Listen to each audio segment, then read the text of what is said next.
Hindi nga muna tayo bumiyahe ngayong araw dahil naisipan natin na i-maintenance muna si Maxi. Kaya lahat ng pwedeng palitan ay pinalitan na natin dahil kailangan natin sulitin at magamit yung buong araw natin na ilalaan para sa kanya. At lahat ng pwedeng palitan at dagdagan ay gagawin natin para naman sa magandang takbo na ibibigay sa atin ni Maxi. Dahil siya ang katuwang natin sa araw-araw na hanap buhay natin kaya dapat lang nabalik natin to sa kanya. Kaya tara, samahan nyo ako. Una natin ginawa kay Maxi ay i-check itong brake fluid niya kung okay pa ba o hindi na. At sa tingin pa lang mukhang hindi na okay to dahil sobrang itim na talaga nito. Pero para mas makasiguro ay gumamit tayo nitong digital brake fluid tester na pinadala sa atin. At accurate naman yung sinasabi ng tester at halos hindi na ito mabasa. Na dapat ang reading nito ay 1.4 hanggang 2%. Total nakabukas na rin naman yung ulo ng motor natin kaya sinabay ko na yung speedometer cable natin na hindi gumagana. Dahilan kung bakit nagkakaroon ng check engine yung motor natin kapag pinapaandar na. At hindi rin kasi mamomonitor yung takbo ng motor kung gaano na ba kalayo para malaman natin kung kailan tayo mag-change oil. Pakadali lang naman ito gawin kaya ako na lang yung gumagawa kaysa pumunta pa tayo sa mekaniko. Tinadala ko lang naman to doon kapag medyo technical na yung mga gagawin sa motor. Kaya kailangan mo rin talaga mag-invest sa konting gamit na magagamit mo sa mga basic needs. Bali yung final setup niya is ganito na.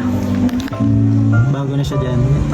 Huwag nyo lang kakalimutan to. Dati kasi nung nag-install ako nito, nakakalimutan ko to lagi. Tapos palusot lang yan dyan sa taas. Sundan mo lang yan. Tapos dito ang lusot dyan. Sila ulit siya. Bago na.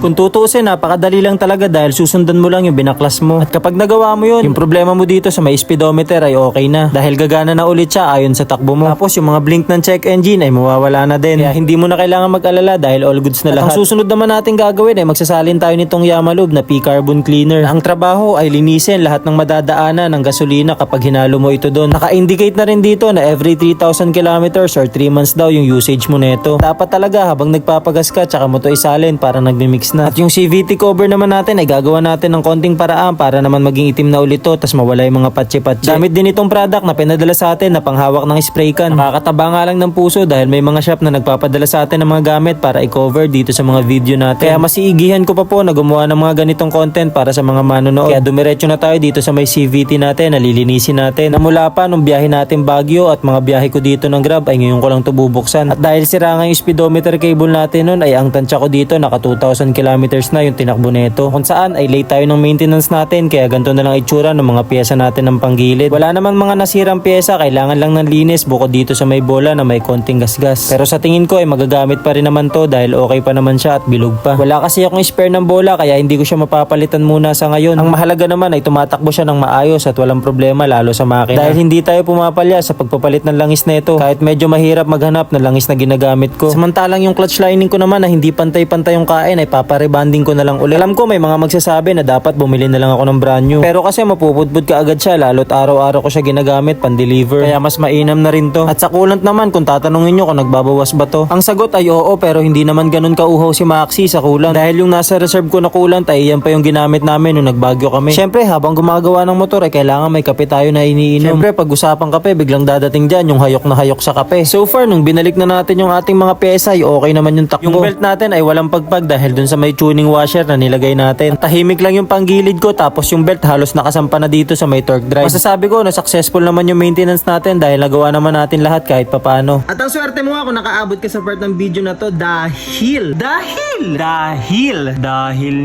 ni mamimigay ako ng 150 pesos sa 3 tao. 3 lang pala kasi pag ganito 6. Siyempre, kailangan mong i-follow yung page natin tapos i-share tong video tapos comment ka na rin para makita ko kung may sharer badge ka nga ba. Alright. Ito-draw natin yun once na ma-reach na natin yung 50,000 followers natin. 9k to go na lang kaya tara na. Ano to? Oogs. Ano ba yung cellphone? Tinama.